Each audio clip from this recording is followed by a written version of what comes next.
want to invite up my council colleagues and any members of our commission who would like to join or say a word. And I know for sure I'm going to pass it over to Commissioner McCosh, who has been a driving force behind so much of this. But I just want to start out with some thank yous. This is a big deal whenever we get the opportunity to sit and put pen to paper on words and ordinances that will change how business operates in the city and how people feel connected to each other and our community.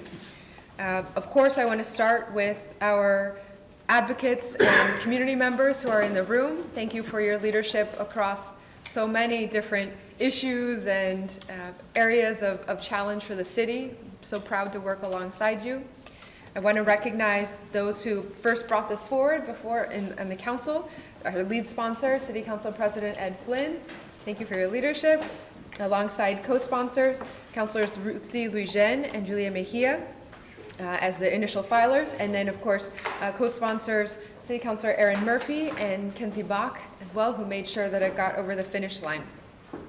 As mentioned, our commissioner for the Mayor's Commission for Persons with Disabilities, Commissioner Kristen McCosh, has served the city for many years at this point, and I know this has been something in the back of her mind that one day we could correct an issue that had been glaring in our city for many years.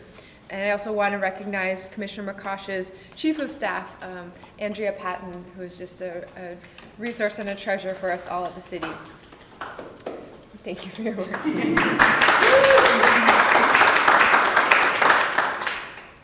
There are members of our Disability Advisory Board here as well, and some could not make it, but I do want to thank and recognize Juan Carlos Ramirez Tapia, a longtime member, Paul Karen, a longtime member, and also an employee here at the City of Boston, Dick Glovsky, a new member, Charlie Kim, a new member, Carl Richardson, a longtime member and ADA coordinator for the State House, as well as member of the FCC Disability Advisory Committee. And I also want to recognize Darian Gambrell, Executive Director of Deaf Inc.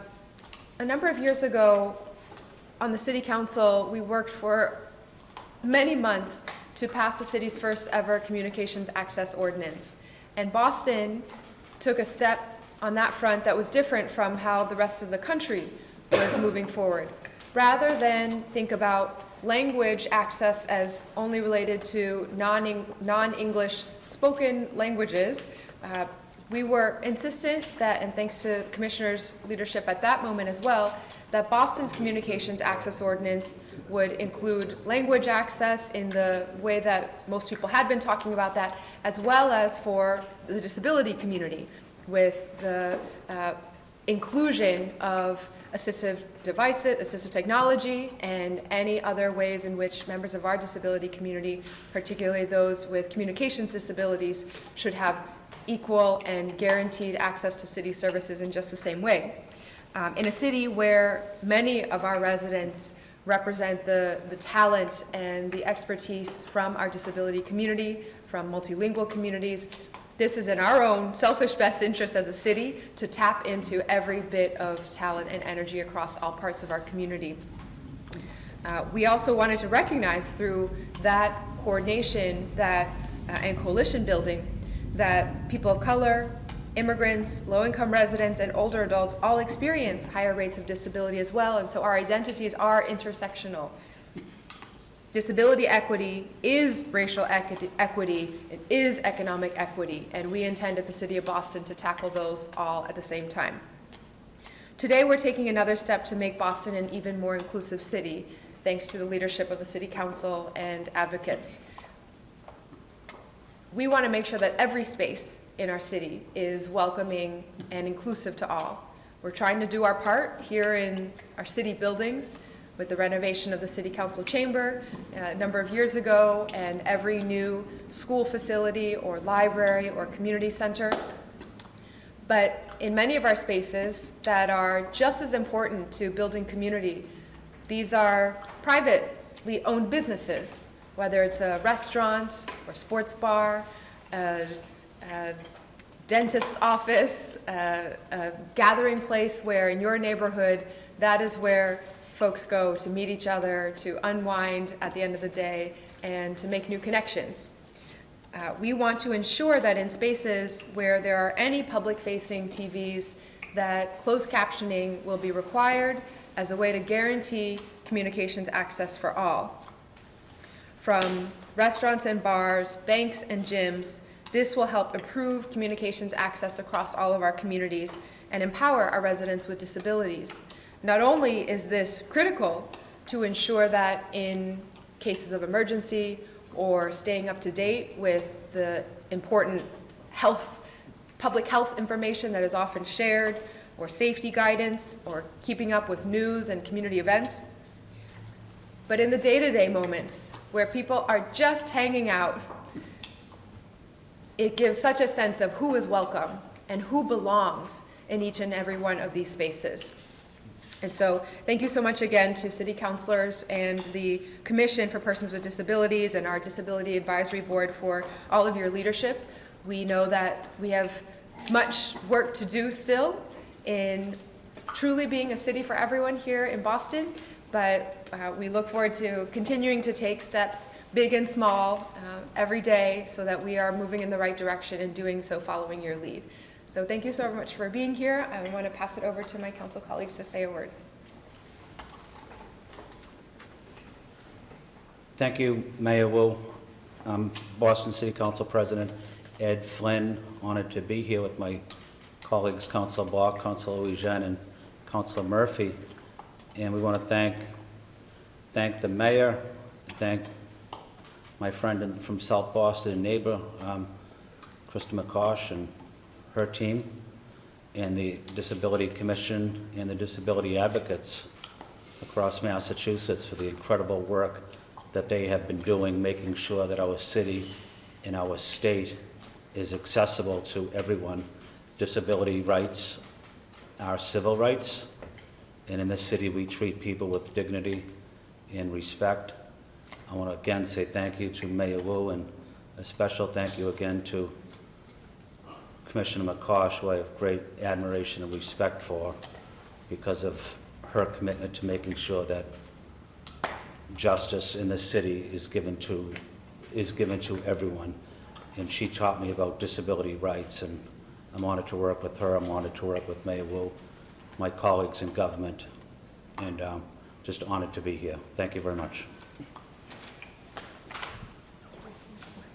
Yeah, Councilors want to jump in? Sure, yeah, thank you. Good morning, everyone. It's great to be here. I'm Erin Murphy, City Councilor at Large, and I'm just happy and excited that we're all here together. Thank you to the Commissioner and everyone, all the advocates in the disability space, and thank you to the interpreters for making sure that everyone is following along.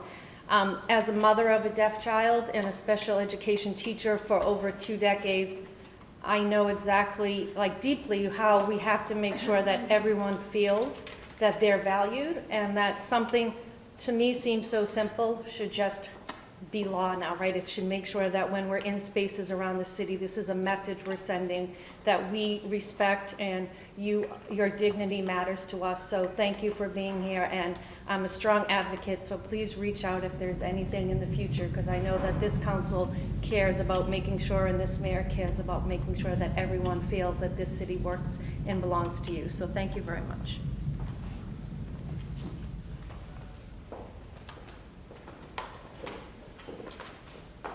Right here.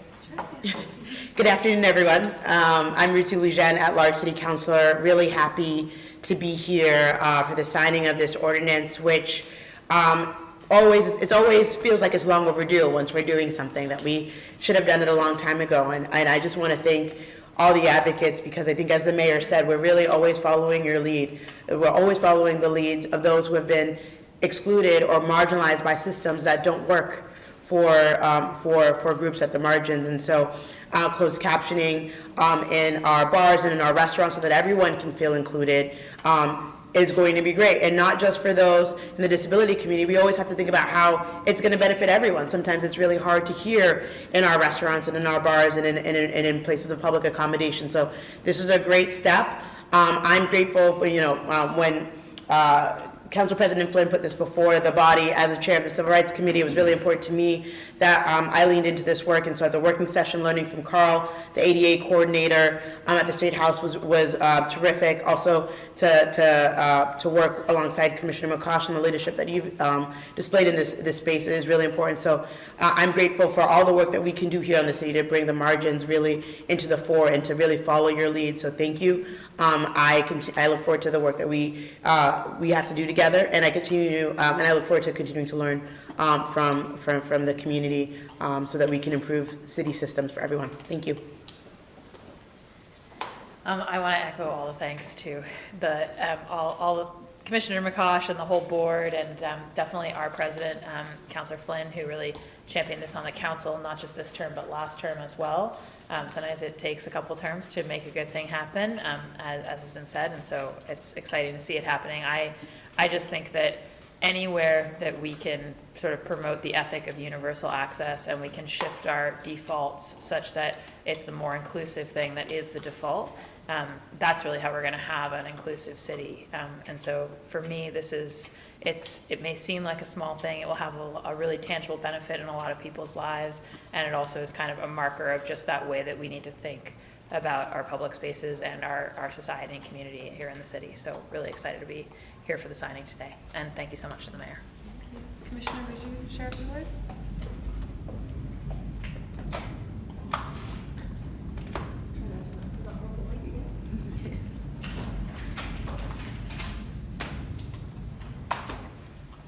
Thank you, Mayor Wu. I really appreciate your leadership. Mayor Wu has done so much for access in the short time she's been in office, and this is just really appropriate that she is the one to sign off on this ordinance. So I'll give you a little bit of a history on the beginnings of the ordinance. The issue of captioning was really raised as an issue of equity in the early days of the pandemic, because we have an advisory board member who's deaf and uses sign language. And he would be out and about when nobody knew what was happening. There were different public health emergencies being issued. He would be at a hospital waiting room, for example, and not be able to hear a breaking news report. So he couldn't get the critical information that everybody needed. So he raised it to us at an advisory board meeting, and he did some research. Other cities around the country have done this, and one state has implemented this. So we looked at it, and we really understood it as an issue of equity for people who are deaf, people who are hard of hearing, older people losing their hearing with age. And like Councilor Louis-Jean said, really everybody who's in a crowded restaurant or a noisy hospital, now they will all have access to the information on the screen. So working with the council for over 2 years now, we're really thrilled that this day has come, and looking forward to the mayor signing it officially. My office will be working with the small businesses and institutions throughout the city to ensure this ordinance is implemented. Just to give some clarity on the actual ordinance, it is in effect now, so we expect businesses to come into compliance. Nobody needs to purchase a new TV. There is no cost to this. Nobody needs to produce captions. The only requirement is that if you have a TV that faces the public, that you turn the closed captions feature on. And that, like I said, that will allow access to people who really are marginalized. And it also takes the onus off people to have to ask for captions, because some deaf people who use sign language don't use verbal communication. Older people may not know who to ask if they're in a restaurant or a bar. So really, it's a win-win on both sides. And we're really excited that it's finally come into place. Thank you so much. And I want to recognize also a few other key city leaders who have been involved and have been supportive of the outreach process and will be into implementation. Emily Shea, Commissioner of our Age Strong Commission, thank you so much for everything you do. We know that a key part of this will be the getting the word out, how the city is modeling this. And thank you so much to our CIO for the city, Santiago Garces, and his Chief of Staff, Carrie Jordan, for your work on this as well. Chief of Economic Opportunity and Inclusion, Shugun Idawu, couldn't be here physically with us, but has been very involved in this as well. So we're thankful for his partnership with all of our small businesses in getting this out into the world. I'd just also like to recognize the Commissioner of the Mass Commission for the Deaf and Hard of Hearing, who has joined us today. Would any of our community advocates... Carl?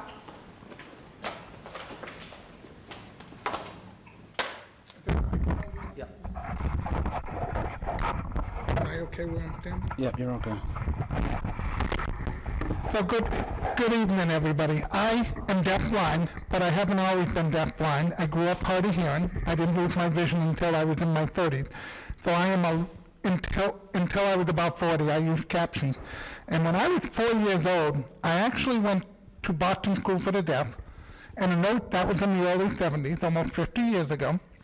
And in those days, captioning didn't exist. And at first, I didn't really know how to talk. I couldn't really communicate with my siblings.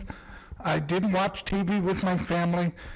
But on Friday afternoons, the deaf school would let class out early, and we would all go to the auditorium to watch movies that the Department of Education would lend the school with subtitles. And it was because of those subtitles that I am convinced I was able to learn how to read, write, and speak. And later on, I had the privilege of working at WGBH Media Access Group, where we invented closed caption and helped market those services. And then during the pandemic, fast forward 50 years later, after being 4 years old, during the pandemic, as a member of the Federal Communications Commission, I saw firsthand the complaints that came in from the deaf and hard of hearing community that they did not have access to critical news and information such as medical information. I mean, people's lives were at stake. There was also a presidential election going on at the time. People wanted access to political information so they could be informed on what decisions to make. And there were a lot of critical news and information being missed.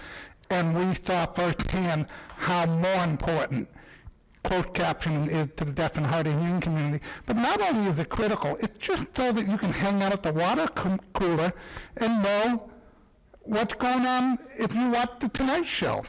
And you can say to your colleague, hey, did you hear that funny joke on TV last night? That means you're part of the community. And so I just want to thank the Rural Administration, Commissioner McCosh and her staff, and the disability advocates, and particularly Wesley Ireland, for bringing this up and bringing this to our attention and steering this initiative through, and thank everybody here. And hopefully this can be used as a launching pad to have other communities and potentially the state to follow. I have already heard personally from the Commissioner of the Disability Commission in Watertown, who asked for this legislation to see if something they can model, and from the ADA coordinator in Newton. So hopefully this will be a launching pad and go statewide. Thank you very much.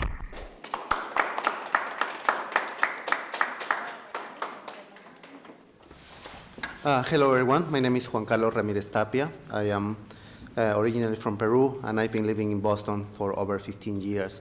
So I just wanted to express my gratitude to Mayor Wu, the City Councils, the Commission, and all the board members and collaborators. One thing that is always important, and I think it's very characteristic of us humans, is communication. Without communication, we don't have the ability to learn from each other. We don't have the ability to understand each other. So I think this is key. It's so important for all of us that sometimes don't have access to receive the information as we have heard before. Even for me, sometimes that I feel like I'm able to communicate in English.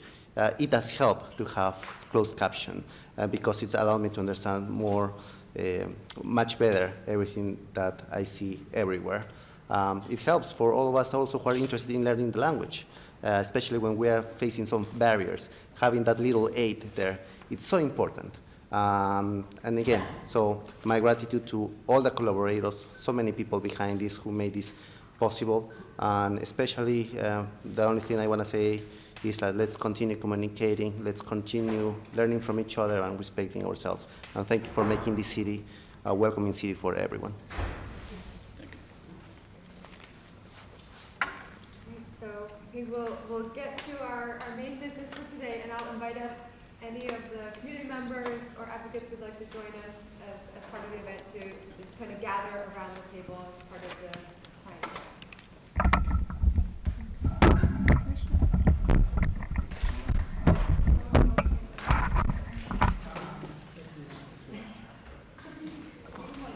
Come on, Charlie. So they can take the pictures. Commissioner Shea, please come. Be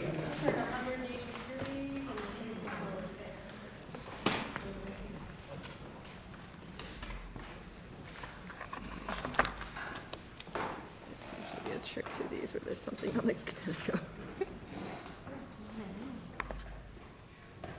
Okay, we got everyone in. I think you good. Jeremiah, does anyone need to condense more, or are you good? Okay.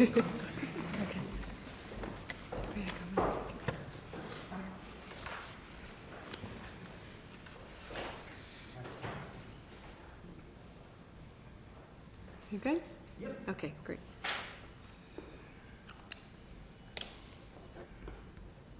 Okay, short name, it's done. Thank you. Congratulations.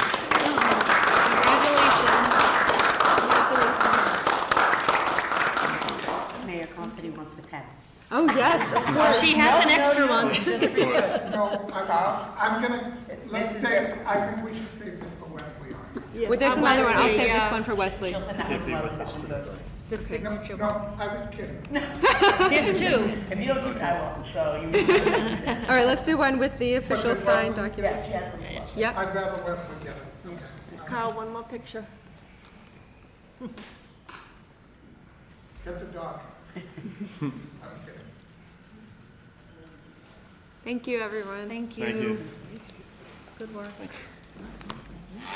Mayor, can you take us a question? Of course. What happens if a restaurant or bar, what if they're not compliant?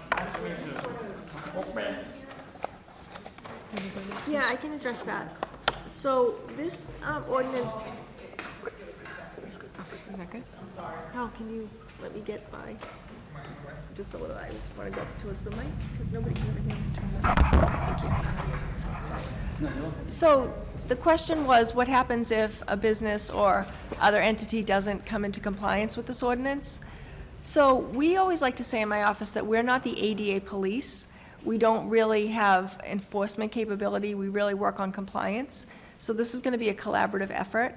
If we do receive news that a certain restaurant or bar is not in compliance, we'll reach out to them to work with them one-on-one and really just talk about the way to do it, try to figure out if there's a reason why they haven't done it, and really support them with, we're producing a toolkit with some tips on enabling caption, talking about the reason for it and all the benefits for it, that we actually hope it will increase business. So if someone isn't in compliance after 6 months to a year, then we can work with the city's licensing board, but that would be a last result. But there's no fine. There's no fine, no. There's in the ordinance, there's a provision for a formal complaint process that will run through and be overseen by the Commission for Persons with Disabilities. And can you also just speak about, during the height of the pandemic, when the daily news conferences were happening, the ASL interpreter was often there. But can you talk about how that doesn't mean everybody was included here? Yes, that's a really good point, because as Chairman said, when we had the daily press conferences at the time with Mayor Walsh, we were able to get ASL interpreters for 100 days, the first 100 days of the pandemic, and it was very successful. However, people who lose their hearing with age, they don't necessarily know ASL. Like, think of a grandmother who's slowly losing her hearing. She's not all of a sudden going to go out and learn American Sign Language. It's a complicated language. It's an actual language with its own grammar structure and vocabulary, so it's not an easy thing to acquire. So even when we have ASL, it's not universally accessible. Captions is really universally accessible for everybody. As Juan Carlos said, people who speak different languages, the other demographics that we've mentioned, and it's just a really good tool to enable communication. Miss, could you just say your name and what your title is? Kristen McCosh, Disability Commissioner for the City of Boston. Thank you. So how are you going about sort of educating businesses about this and making sure they know about it? So we're working with our city departments, small businesses, we'll work with Main Streets, the Office of Neighborhood Services, Age Strong, and we'll have them get the word out to their contacts. We'll also be doing a letter to all the businesses in the city, just, hey, did you know that this ordinance was passed? We'll help you come into compliance. If you have questions, you can reach out to us. And we're also planning to do a Zoom webinar probably at the beginning of February. We'll really roll the outreach out after the holidays. Good. Great. Thank you so much, everyone, for coming.